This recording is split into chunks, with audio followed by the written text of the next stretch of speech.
Welcome to south Indian cooking. இன்றைக்கி நம்ம பார்க்க போகிறது பச்சை பட்டாணி சேர்த்து பூரி. இதுக்கு காம்பினேஷனாக வந்து உருளைக்கிழங்கு பச்சை பட்டாணி வச்சு குருமா தாங்க எப்படி செய்யுதுன்னு பார்க்க போகிறோம். இந்த காம்போவை வந்து இந்த ஃப்ரெஷ் பீஸ் சீசன் இருக்க சொல்லவே மிஸ் பண்ணாத செஞ்சுடுங்க.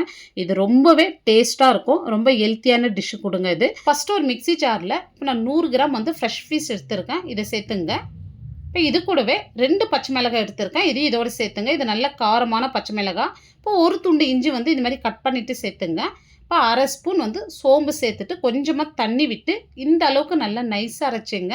இப்போ பாருங்கள், ரொம்ப கொரகொரப்பாலாம் அரைக்கக்கூடாது. இந்த அளவுக்கு நைஸாக அரைச்சி எடுத்துங்க. இப்போ இது ஒரு சைடு இருக்கட்டும். இப்போ ஒரு பாத்திரம் எடுத்துங்க. அதில் இந்த கப்பில் வந்து நான் 2 கப் அளவு கோதுமை மாவு சேர்த்துக்கிறேன். இதனுடைய அளவு பார்த்திங்கன்னா 300 கிராம். இப்போ இதுக்கு தேவையான அளவு உப்பு சேர்த்துட்டு குக்கிங் ஆயில் 1 ஸ்பூன் சேர்த்துட்டு நல்லா கலந்து விட்டுங்க. இந்த உப்பு ஆயில் வந்து மாவில் நல்லா கலந்து விட்ட பிறகு இப்போ நம்ம அரைச்சி வச்சிருக்கிற பச்சை பட்டாணி இதோட சேர்த்துடலாம். இப்போ மிக்சி ஜார்லேயே வந்து கொஞ்சமாக தண்ணி விட்டு இதோட சேர்த்துங்க. இப்போ இது மாவில் வந்து நல்லா மிக்ஸ் பண்ணி விட்டுங்க. இப்போ இந்த மாதிரி நல்லா மிக்ஸ் பண்ணி விட்டுங்க. இப்போ கொஞ்சம் கொஞ்சமாக தண்ணி சேர்த்து நல்லா டைட்டாக பிசைந்து எடுத்துங்க. ரொம்ப லூஸாக பிசைஞ்சிங்கன்னா எண்ணெய் இழுத்துரும் பூரி. இந்த மாதிரி நல்லா டைட்டாக பிசைந்து எடுத்துங்க.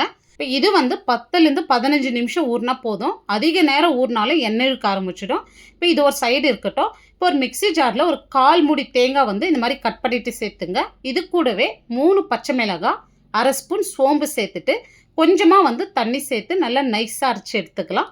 இப்போ ஒரு பேன் வச்சுட்டு ஒரு 2 டேபிள் ஸ்பூன் எண்ணெய் சேர்த்துருங்க. எண்ணெய் சூடாக இருந்தால் அரை ஸ்பூன் சோம்பு, இப்போ 2 பச்சை மிளகாய் நீல வாக்கில் கட் பண்ணிவிட்டு சேர்த்துங்க. இது கூடவே கொஞ்சமாக கருவேப்பிலையும் சேர்த்துருங்க. இப்போ நல்ல பெரிய சைஸாக 2 வெங்காயம் எடுத்து இந்த மாதிரி ரஃப்பாக கட் பண்ணிவிட்டு சேர்த்துங்க. இப்போ வெங்காயம் வந்து ரொம்ப கோல்டன் ப்ரௌனாக வதங்கணுன்றது கிடையாது. ஒரு பாதி அளவுக்கு வதங்கினா போதும். இப்போ இந்த அளவுக்கு வதங்கினா போதும். இப்போ இதில் வந்து ஒரு 1.5 ஸ்பூன் அளவுக்கு நம்ம இஞ்சி பூண்டு விழுது சேர்த்துடலாம்.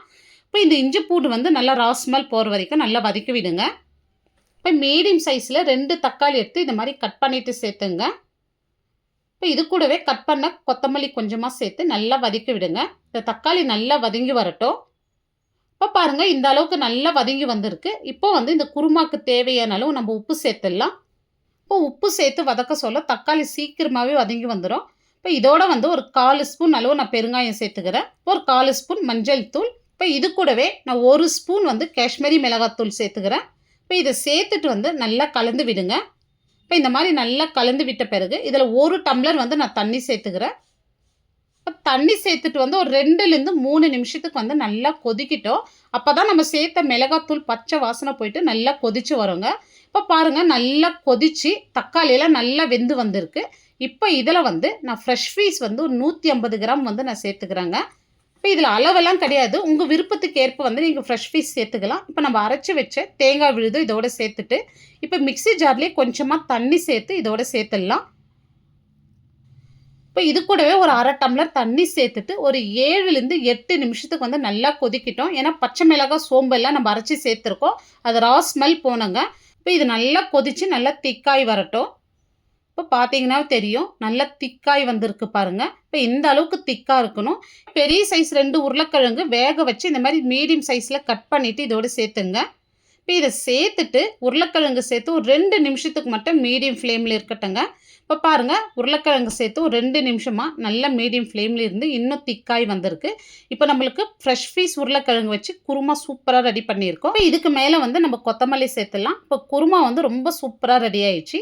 இந்த குருமா வந்து சப்பாத்தி, பூரி, கல் தோசை எல்லாத்துக்குமே ரொம்ப பக்காவான காம்பினேஷனாக இருக்கும். இப்போ பூரி தேய்க்கிறதுக்கு இந்த சைஸில் வந்து மாவு எடுத்துங்க. ரொம்ப பெருசாகவும் எடுக்காதீங்க. இப்போ கொஞ்சமாக வந்து நம்ம மாவு சேர்த்துட்டு இப்போ நம்ம தேய்க்க ஸ்டார்ட் பண்ணிடலாம். நிறைய மாவு சேர்க்காதீங்க. ரொம்ப மெலிசாக தேய்க்காதீங்க, ரொம்ப திக்காகவும் தேய்க்காதீங்க. இப்போ பாருங்கள், இந்த அளவுக்கு வந்து திக்னஸில் இருக்கணும். இப்போ இதே மாதிரி வந்து நம்ம எல்லா மாவுமே தேய்ச்சி எடுத்துக்கலாம். இப்போ பூரி செய்யறதுக்கு எண்ணெய் நல்லா காஞ்சி இருக்கணும். எண்ணெய் காயாது போட்டாலும் வந்து பூரி எழும்பி வராது. இப்போ எண்ணெயில் சேர்த்தது பூரி பாருங்கள் நல்லா எழும்பி வருது. இந்த மாதிரி எழும்பி வந்தது இப்போ நம்ம திருப்பி விட்டுக்கலாம். இப்போ இந்த மாதிரி திருப்பி விட்டு இந்த சைடு நல்லா வெந்து வந்ததும் இப்போ நம்ம பூரி எடுத்துடலாம். இப்போ இதே மாதிரி எல்லாமே நம்ம செஞ்சு எடுத்துக்கலாங்க. இப்போ நம்ம பச்சை பட்டாணி சேர்த்து டிஃப்ரெண்ட்டான டேஸ்ட்டில் நம்ம பூரி பண்ணியிருக்கோம். இந்த மாதிரி வித்தியாசமான கலரில் குழந்தைங்களுக்கு பூரி பண்ணி கொடுத்தீங்கன்னா ரொம்பவே என்ஜாய் பண்ணி சாப்பிடுவாங்க. இப்போ இந்த பூரியோட இந்த குருமா வச்சு சாப்பிட சொல்ல ரொம்பவே சூப்பராக இருக்குங்க. இப்போ பூரி வந்து ரொம்பவே சாஃப்டாக இருக்குது. உங்களுக்கு பார்க்க சொல்லவே தெரியும். இப்போ பாருங்கள், இந்த அளவுக்கு நல்லா சாஃப்டாக வந்திருக்கு. இந்த வீடியோ உங்களுக்கு பிடிச்சிருந்தா கண்டிப்பாக நீங்கள் ஒரு முறை செஞ்சு பாருங்கள். செஞ்சு பார்த்துட்டு எப்படி வந்ததுன்னு உங்களுடைய ஃபீட்பேக்கை கமெண்ட்ஸில் சொல்லுங்கள். லைக் பண்ணுங்கள், ஷேர் பண்ணுங்கள். நம்ம சவுத் இந்தியன் குக்கிங் சேனலை சப்ஸ்கிரைப் பண்ணாத பார்த்துட்டு இருந்தீங்கன்னா, சப்ஸ்கிரைப் பண்ணிவிட்டு அப்படியே ஆல்ன்ற ஆப்ஷனையும் கிளிக் பண்ணிவிடுங்க. தேங்க்ஸ் ஃபார் வாட்சிங்.